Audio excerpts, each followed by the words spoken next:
अस्सलाम वालेकुम। MGT 111 lesson number 4 बहुत इंटरेस्टिंग लेसन है। इसमें हमें क्लासिकल स्कूल की थॉट्स बताई गई है। इसमें कुछ मेन पॉइंट्स हैं जो मैं हाईलाइट करूँगा, सिर्फ आपने उनको गो थ्रू करना है, बाकी ये लेसन आपका क्लियर है। अच्छा हूँ कंटिन्यूशन यहाँ से स्टार्ट करते हैं। Contributor of this approach. अच्छा, इनका कंट्रीब्यूट क्या था कि ह्यूमन रिलेशन स्कूल किसने इन्वेंट किया था? आपने नाम में रखना है Elton Mayo, Chester I Barnard and Herbert Simon. मैं ये हाईलाइट कर देता हूँ आपके लिए, ये एज ए MCQs के तौर पे। अच्छा, ह्यूमन रिलेशन स्कूल बेसिकली था क्या? उसमें ये बताया गया था कि पहले इसने क्लासिकल थ्योरी को रिप्रेजेंट किया था। Those who believe in assumption of classical school ignore the human element in the organisation. Classical school में होता क्या था कि इंसान एक मैकेनिकल डिवाइस के तौर पे काम करता था। ह्यूमन रिलेशन जब आया तो उसने बताया कि नहीं भाई, इंसान एक डिवाइस नहीं है, वो एक इंसान है, उसको उतना ही काम कराया जाए जितनी उसकी सकत है। तो इस पैराग्राफ में जस्ट यही बताया गया, आप इसे रीड आउट कर लीजिएगा। नेक्स्ट अब आ जाएँ, ये ह्यूमन हॉथर्म स्टडीज़ क्या है? ये हार्टन स्टडीज़ ये है कि एल्टन मायो, लॉथसबर्ग एंड अदर जो थे साइंटिस्ट, उन्होंने इसका एक एक्सपेरिमेंट किया था। वो एक्सपेरिमेंट क्या था? उसने हाइड्रोजन प्लांट, एक वेस्टर्न इलेक्ट्रिकल कंपनी थी इलिनॉइस USA में, जहाँ पे वो काम करता था 1927 से 1932 तक। अच्छा, ये MCQs के तौर पे याद कर लेना है आपने कि हैथन स्टडीज़ जो वेस्टर्न इलेक्ट्रिकल कंपनी थी वो कब किसने काम किया? 1927 से 1932 तक ये MCQs है, और सिटीज़ भी याद कर लीजिएगा। अच्छा, इससे पहले एक कंपनी थी नेशनल रिसर्च काउंसिल USA में, ठीक है। उसने क्या किया? उसने वेस्टर्न इलेक्ट्रिकल कंपनी के साथ कोलैबोरेट किया ताकि वो देख सके कि जो रिसर्चेस जी कौन सी रिसर्च जो एल्टन मायो ने ऊपर ह्यूमन रिलेशन में डिस्क्राइब की थी कि ह्यूमन रिलेशन बेसिकली होना क्या चाहिए। तो उसको कंबाइन स्टडी किया कि पता चल सके कि वाकई ये इफेक्टिव ठीक है नहीं। आपने सिर्फ मेन चीज़ ये याद रखनी है कि जो हैटन स्टडीज़ है ना, वो दो चीज़ों पे मुश्तमिल थी। एक ग्रुप जो था उसे कंट्रोल कहते थे, सेकंड ग्रुप को हम टेस्ट ग्रुप कहते थे। कंट्रोल ग्रुप में आता था variables like light, temperature, working. Basically ये कांस्टेंट होना चाहिए, यहाँ पे वेरिएबल गलत लिखा हुआ है मेरे मुताबिक। अच्छा, कंट्रोल ग्रुप में क्या था? उसमें था लाइट, टेम्परेचर और वर्किंग कंडीशन जो कि चेंज नहीं हो सकती, ठीक है।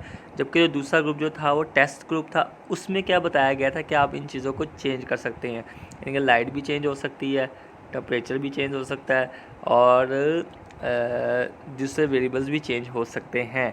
अब इसका फ़ायदा क्या हुआ? अब देखें, कुछ वर्कर्स थे जो कम रोशनी में काम कर सकते थे, ठीक है। अगर आप एक फ़िक्स लाइट कर दें कि आपने इतनी ही लाइट है और इतना ही टेम्परेचर, यानी कि आपने 25 नॉर्मल टेम्परेचर 25 डिग्री सेंटीग्रेड होता है, लेट्स सपोज आपने कह दिया कि 45 डिग्री सेंटीग्रेड में ही काम करेंगे, तो वो जो आपने असाइनमेंट दे दी कि सिर्फ 45 डिग्री ही टेम्परेचर रहेगा, इतनी ही लाइट रहेगी, तो वो जो फॉल करेगा वो हैथम स्टडीज़ के मुताबिक वो कंट्रोल ग्रुप में फ़ॉल करेगा।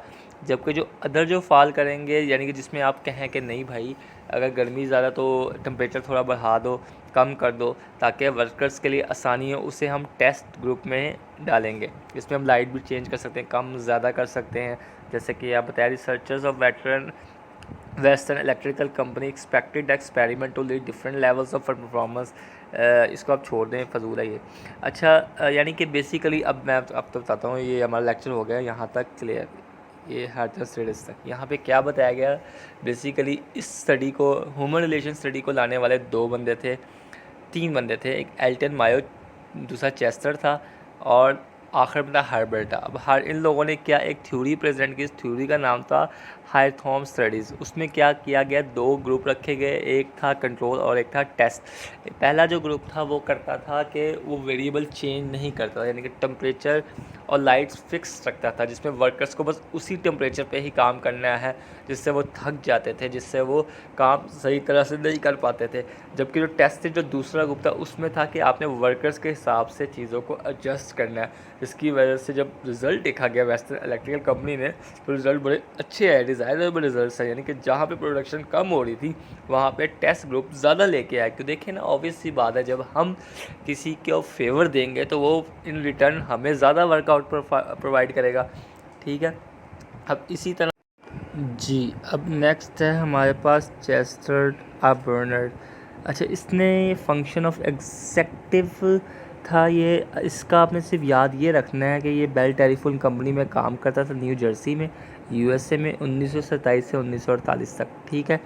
और उसमें कुछ भी नहीं है, उसमें बस ये बताया गया ये बस जो मियो और का जो आइडिया था ह्यूमन रिलेशंस उससे पर इंस्पायर था, ठीक है। फिर इसने जोन्स, ये भी बस एम ही इसने जोन्स बनाए थे, रिजेक्शन, एक्सेप्टेंस और इंडिफरेंस, ठीक है, इसमें फ़र्क आउट। अच्छा, अब आज लास्ट में हर्बर्ट साइमन 1916 से 2001। इसका सिर्फ ये याद रखना कि ये भी बड़ा इम्प्रेस था, तो इसने ना इन चीज़ को मद्देनज़र रखते हुए लास्ट में लाइन लिखी, the major contribution Simon was to understand the decision making. इसने डिसीजन को जो मेक करता था उसको अंडरस्टैंड किया। फिर इसने एक ऑर्गेनाइजेशन बनाया जिसका नाम था आर्टिफिशियल इंटेलिजेंस, जिसकी वजह से इसको नोबेल प्राइज़ मिला गया 1978 में।